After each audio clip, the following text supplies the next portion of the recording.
নমস্কার বন্ধুরা, সুস্মিতার সংসার চ্যানেলে আপনাকে স্বাগত জানাই। জন্মাষ্টমী, শুভ জন্মাষ্টমী। জন্মাষ্টমী মানেই তালের বড়া। তালের বড়া হবে না তাই কখনো কি হয়? তো এইদিকে মা তালের বড়া করার জন্য রেডি করে নিয়েছে, আর এটি আনন্দ নাড়ু। এই আনন্দ নাড়ু রেসিপিটি আমি আমার এই চ্যানেলেই দিয়ে দেব, কিভাবে আনন্দ নাড়ুটি বানিয়েছে। যাই হোক, মা এদিকে আনন্দ নাড়ুটি সুন্দরভাবে ভেজে ভেজে তুলে নিচ্ছেন। আর এদিকে না লুচি হয়ে গেছে, না এখনও লুচি হয়নি, তালের বড়াটাও হয়নি, আগে আনন্দ নাড়ুটি তুলে নিচ্ছে। আর এইদিকে মা তিলের নাড়ু বানাচ্ছে। প্রচণ্ড গরম, মার হাতের আঙুলগুলো লাল লাল হয়ে গেছে। এটি হচ্ছে নারকেলের নাড়ু। আমাদের গোপু সোনার প্রিয় প্রিয় নাড়ুগুলি করা হচ্ছে যতটা পারা যায়। আমি এদিকে চলে এসেছি দুপুরের গোপালকে সুন্দরভাবে সাজিয়ে দিতে। মা দুপুরের ভোগ লাগাবে, আবার রাতে আলাদা সাজ হবে অভিষেকের পরে। তো আমি ভাবছি কোন মুকুটটি পরাই, দেখা যাক। তো এই ফুলের মুকুটটি পরে গোপালকে খুব সুন্দর লাগছে, দেখুন কত সুন্দর লাগছে আমাদের গোপু সোনাকে। যাই হোক, আমি গোপালকে সুন্দরভাবে সাজিয়ে দিয়েছি।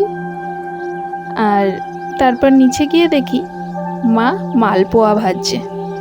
আমি আবার মাকে বলছিলাম, মা রেসিপিটা বানানো হয়ে গেছে, আমি তো কিছুই করতে পারলাম না। যাই হোক, মালপোয়া ভোগ রান্না হয়ে গেছে, এদিকে লুচি হয়ে গেছে, সুজিও হয়ে গেছে, আর এটি তালের বড়া ভাজছে মা। তো লাল লাল তালের বড়া, আর তালের বড়া ভাজতে ভাজতেই প্রায় সন্ধে সন্ধে হয়ে এসছে। এখন পুরো সন্ধে। তো আমি এদিকে 5 রকম ফলের রস করে নিচ্ছি, যেহেতু অভিষেকের সময় লাগবে এই 5টি ফলের রস। তো আমি ফলের রস করা হয়ে গেছে। এদিকে পাশের বাড়ি এক পিসিমা এসছেন জন্মাষ্টমী উপলক্ষে। তো মা গীতা পাঠ করছে, পিসিমা বসে বসে শুনছেন। তো গীতা পাঠ হয়ে গেছে, প্রায় এখন বাজে 7:30। তো এদিকে আমরা আবার উপরে চলে এসেছি, তখন অনেক রাত হয়ে যাচ্ছে। তো এখন বাজে 10:30। তো 10:30টার সময় দেখা যাচ্ছে যে এখন তো অভিষেক করার টাইম হয়নি, তাই আমরা সবাই হরিনাম করছিলাম। যাই হোক, টাইম হয়ে গেছে, আমরা অভিষেক শুরু করে দিয়েছি। মা এদিকে, মা আর বাবাই যেহেতু জল ঢালতে পারবে গোপালের, আমরা ঢালতে পারবো না, আমরা উপোস আছি, অঞ্জলি দেব। তো এই যে অভিষেক হচ্ছে গোপালকে, আপনারা অভিষেকটি সুন্দরভাবে দর্শন করুন। দেখুন আমাদের গোপু সোনাকে কত সুন্দর লাগছে।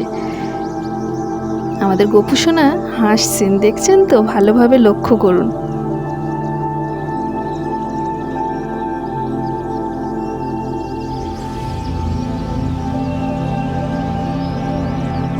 তো অভিষেক হয়ে গেছে, এবার হবে পুষ্পবৃষ্টি।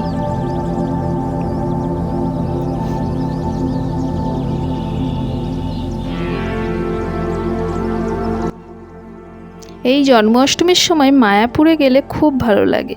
এই সময়টা মনে হয় মায়াপুরে গিয়েই থাকি। যাই হোক, আমাদের তো বাড়িতে গোপাল আছে, এর জন্য বাড়িতেই আমাদের পালন করতে হয় প্রতি বছর। আমরা বাড়িতে 4 জনাই উপোস আছি।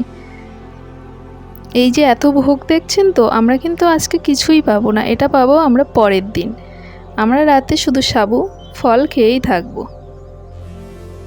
তো অভিষেক হয়ে গেছে, পুষ্পবৃষ্টি হয়ে গেছে, এবার একটু 9 প্রদীপ দিয়ে মা আরতি করে নিচ্ছেন। এরপরে ভোগ লাগানো হবে না। আমাদের গোপাল কিন্তু আবার নতুন সাজে সেজে উঠেছেন। এই দেখুন কত সুন্দর ভোগ, দর্শন করুন। তো আমার এই ভিডিওটি কেমন লাগলো অবশ্যই কিন্তু আমাকে জানাবেন।